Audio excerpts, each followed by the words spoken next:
Hey guys, it's Becky from Design Bundles, and I am here to tell you today all about making a reverse canvas.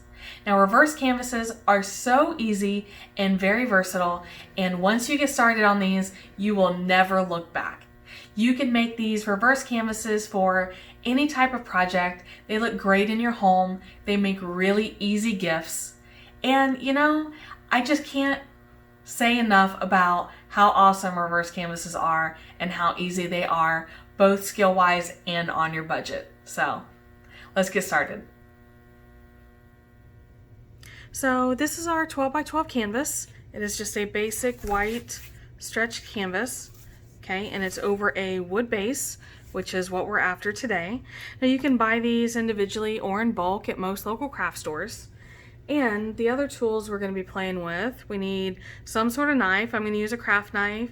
You can also use like an X-Acto blade or something along those lines.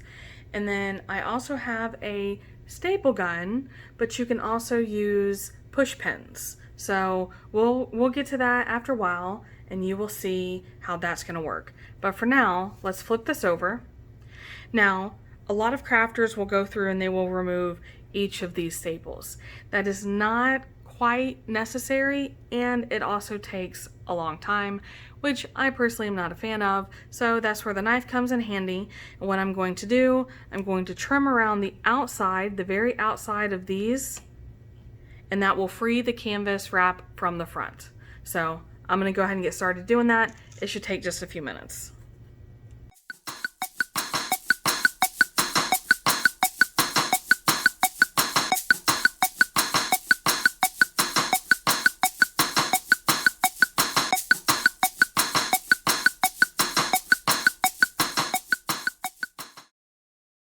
Now, when you get to the part, you can see you can free the outside of your canvas. Okay, if you have any part that's still stuck, you can just run right back over that line. This is especially true if you have a dull blade. My blades tend to stay dull because I'm a little harder on them probably than most people. But you can also lift up the tab so that you can get to the inside because you want to cut that free as well. The edges are just a tad bit more difficult because they are folded over, so you can just pay some special attention. It does not matter what your raw edges look like because we're going to be removing those anyway. Okay, so I've got one free. Go around to this side. There we go.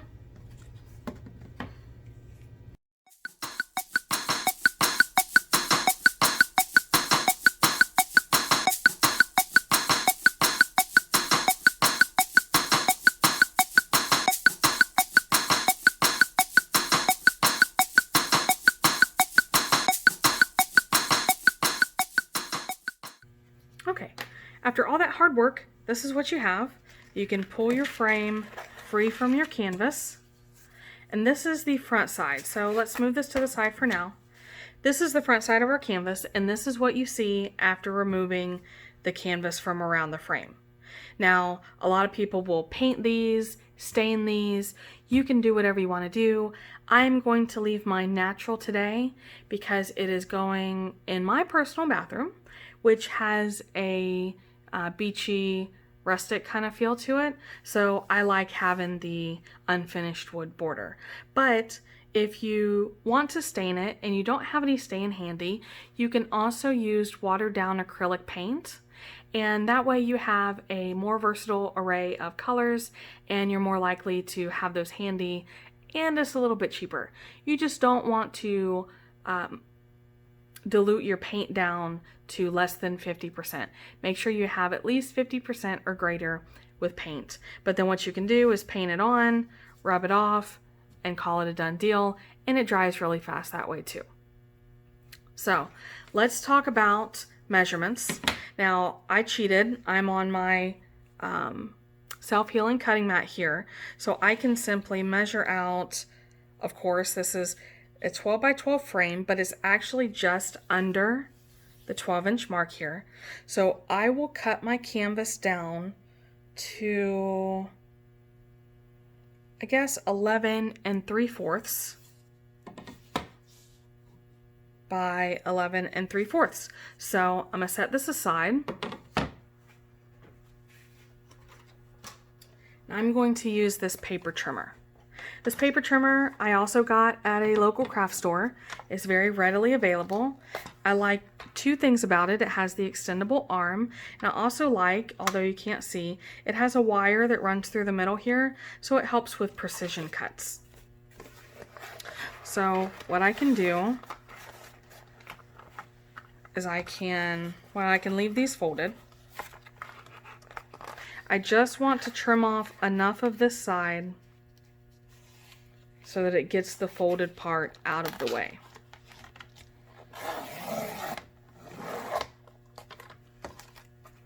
And I can do that all the way around, and then I'll go back through and check my measurements.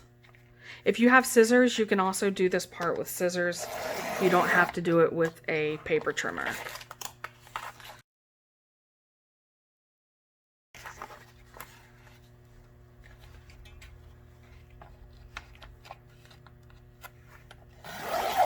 You do want to be careful and make sure that you do not cut it inside the folded area. And the reason that I say that is because we don't want to accidentally cut it too short. So make sure you watch those fold lines. Okay, so my canvas is actually right at the 12 by 12 mark. So I just want to make sure 11 3/4. So I'm just going to trim a little bit more off because I don't want it to stick out the sides of my canvas, the sides of my frame.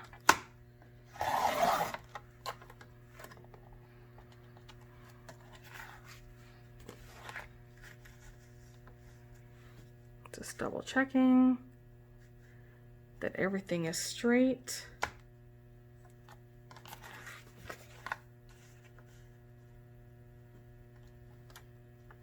Okay, we are done with that part. That is fairly painless. And now, let's get on to the fun part. Now, I hope you guys find this as funny as I do. Now, this will also be a joint Father's Day gift for my husband.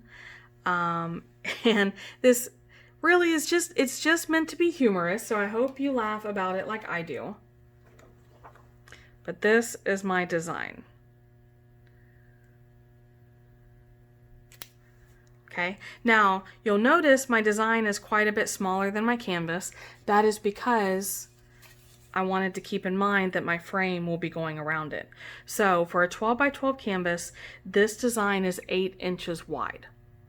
All right, now what you can do going forward, if you're using different sizes of designs, I just take a measuring tape and I measure out my inside area.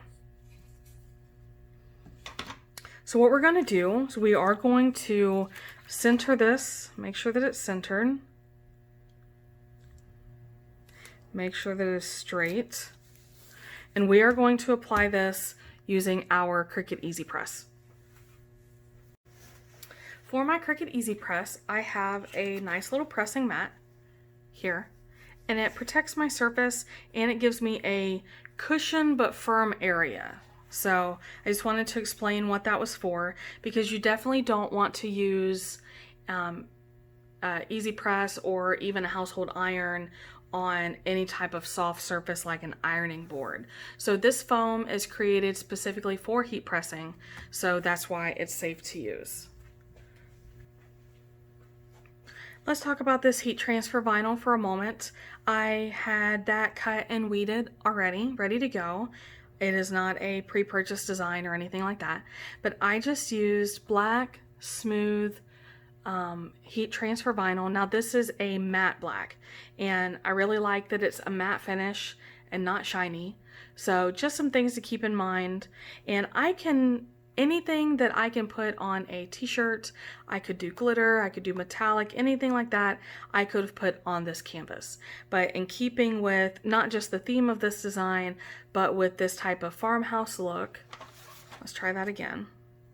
with this type of farmhouse look, the black, the white, and the unfinished wood really go well together.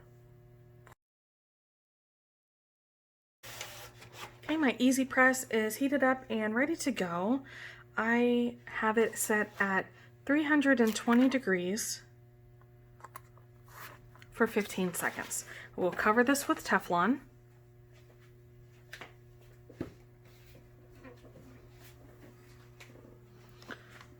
Cover with my Easy Press, give it some pressure, and press my timer button. Now this is a really good project for our Cricut Easy Press, but remember that if you decide to press any type of garment or tote bag or something that you might wash, you really want to make sure that you get a lot of pressure. And I don't mean like a little bit of pressure, I mean like a full body weight amount of pressure. Well, this is a hot peel, so I can remove my Teflon sheet and peel my carrier sheet up with no issues. So I can place that to the side and it's done. So let's talk about applying our frame. So I have my frame and I just have a standard cheapy staple gun. Somebody actually picked it up for me and it is already full of staples. Oh, there's a loose staple. Now, I'm going to mute the next part for you because the staple gun is a little loud, but basically, I just want to turn this over and line up my canvas and see how it covers those staples that were there before. So definitely a plus on appearance. I'm going to start with one corner here.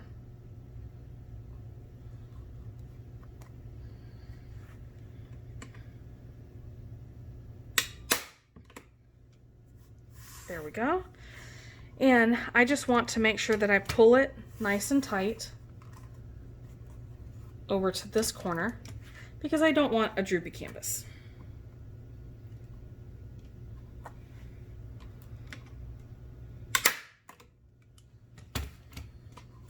Okay, see? You can't see the staples from the front. That is a win. I'm going to turn it over and I'm going to do the same. I want to pull my canvas nice and tight.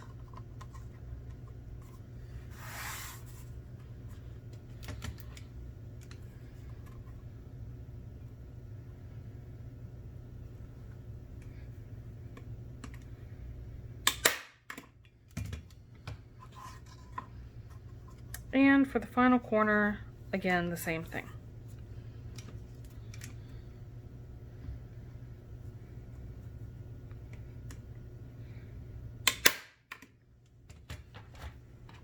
So that is our reverse canvas. The canvas is on there.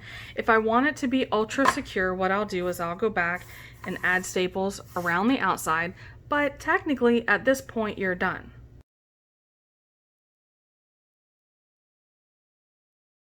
There we go. What do you guys think of our reverse canvas? Pretty cute, right? Thank you again for joining me today. I hope you had fun making our reverse canvas, and I hope this inspires you to go out and make a few of your own, whether they are comical in nature where you can have a good laugh, or some really nice artwork that you want to display in your home or give as a gift.